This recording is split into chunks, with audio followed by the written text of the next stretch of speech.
Hey guys, welcome to the first episode of the Practical Kid podcast. My name is Ty, and on my show, we talk about things like value, growth, financial advice, and success. Today, I'm going to jump into a different topic. It's going to be really talking about why I even named my show the way I did. And I named my show, obviously, the Practical Kid Podcast. And I think of myself as a pretty practical kid. So I wanted to kind of jump in to see if that's something that you guys can kind of relate with and what really my show is going to be based around and how that's going to look going forward. So like I said, being a practical kid, what does that really mean? What does that mean to me? And what does that mean to you? Because maybe deep down you are one too. To me, being a practical kid means three things. One, live well in your means. We'll break that down a little bit more going forward. Two, to have a young spirit. And three, to be practical with yourself. So let's jump back a little bit. What does living well in your means mean?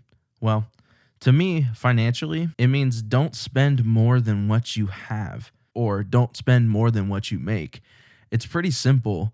I mean, if you make a certain amount of money, don't go outside of that range. Make sure that you live within those means. A lot of people, especially in our culture today, get so fixed on being okay with debt, being okay with living outside of their means, and really trying to have everything to be able to show off themselves or compare themselves to other people. Well, to me, I don't need to compare myself to anybody. Some of the equipment I have, people might think some of the, big time artists, some of the big time podcasters have the same equipment as you. But really, I DIY'd half of the things that I have. The light stands that I have, this desk I've actually built for under $100. So it's things I can relatively actually afford. It's things that I'm okay with. And so I think that's a big aspect. Make sure that you're living within your means. Make sure that you're actually not going above that threshold, because then I can really put you in spots that are really difficult. Another little bullet point to this is budget so you don't overspend.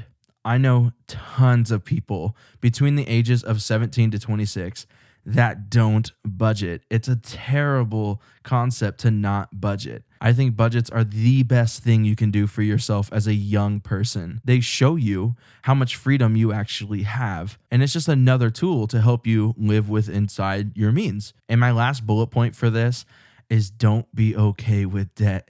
Guys, if I can share anything through this podcast, it's really embracing the fact that you should not be okay with debt. I can say for myself, as of today, I am completely debt free. It is an awesome thing to feel.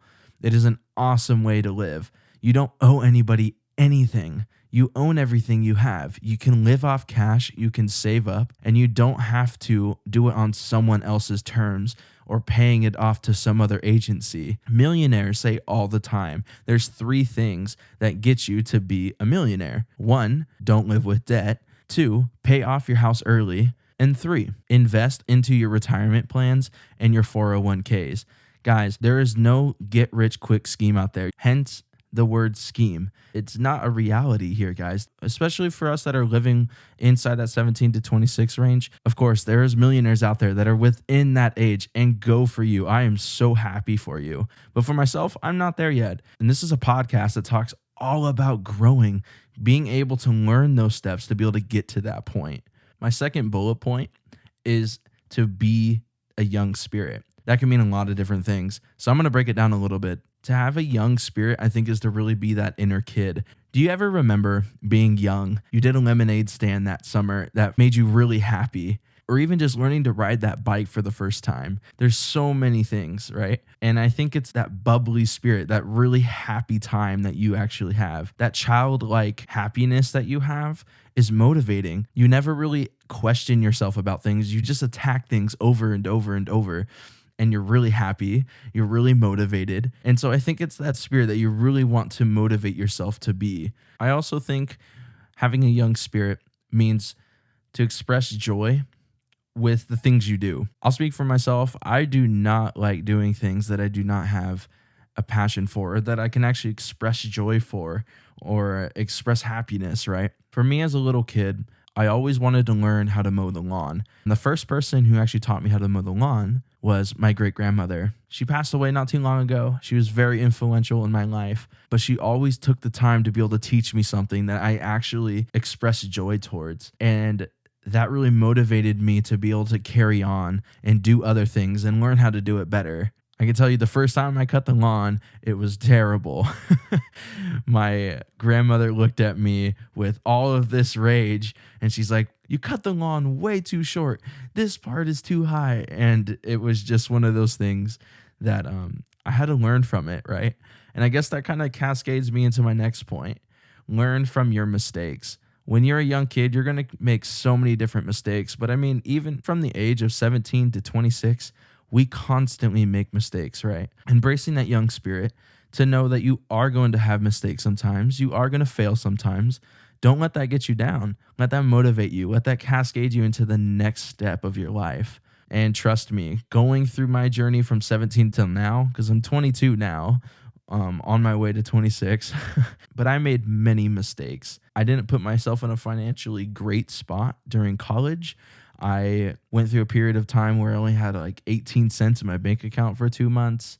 I was really lost. I really had a problem with money and I just wasn't okay with that anymore.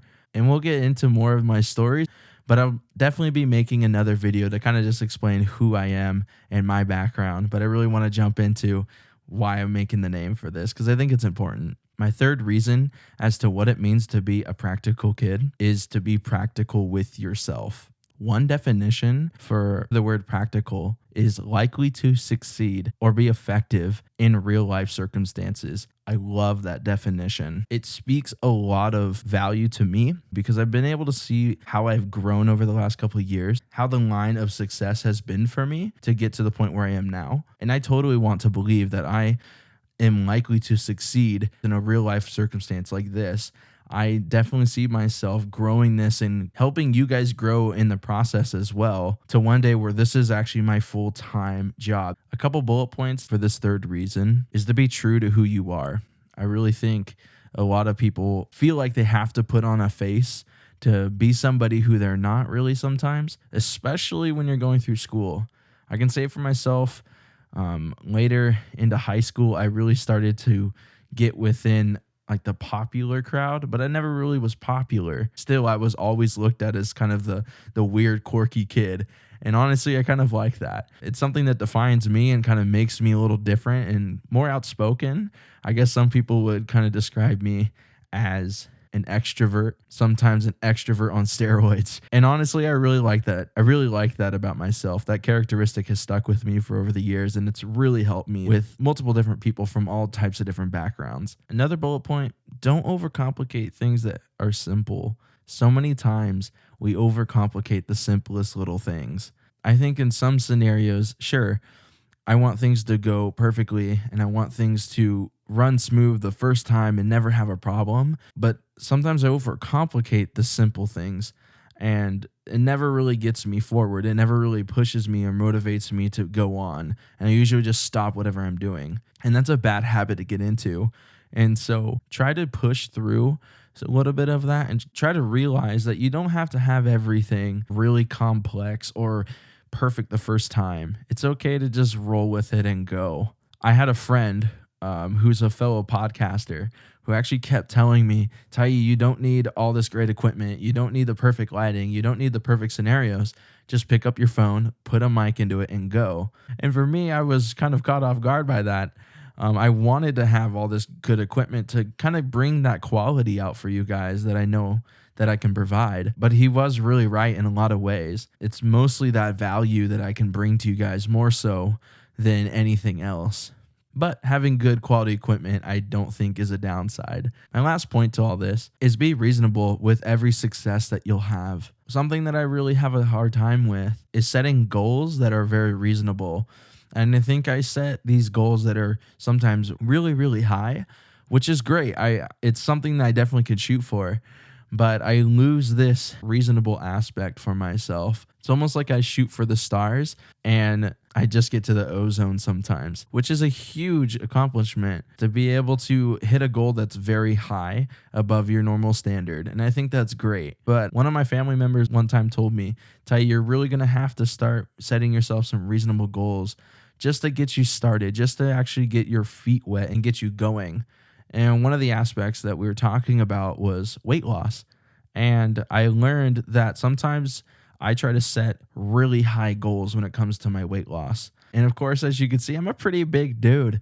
And I'm trying to trim down my weight. I was pretty fit in high school. I was really athletic, and I've lost a lot of that over the years that I've been out of high school. But doesn't necessarily get me down. It just puts me in a place that I'm not comfortable anymore, which I think that's a great place to be.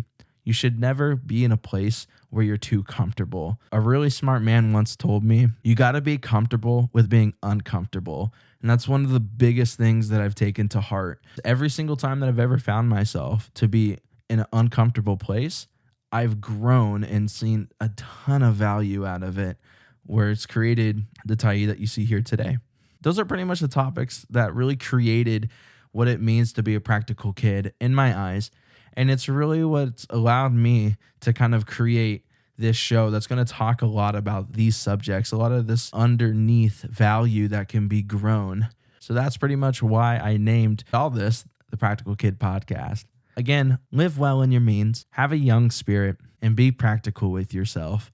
Also, if you want to catch the audio-only version of all of this, you can catch it on just about any podcasting app you have out there. I want to thank all you guys that have already subscribed to the channel so far, and I'm really looking forward to growing with you guys and growing this channel. Again, guys, you are listening to the Practical Kid Podcast, and I want to thank you guys so much for tuning in.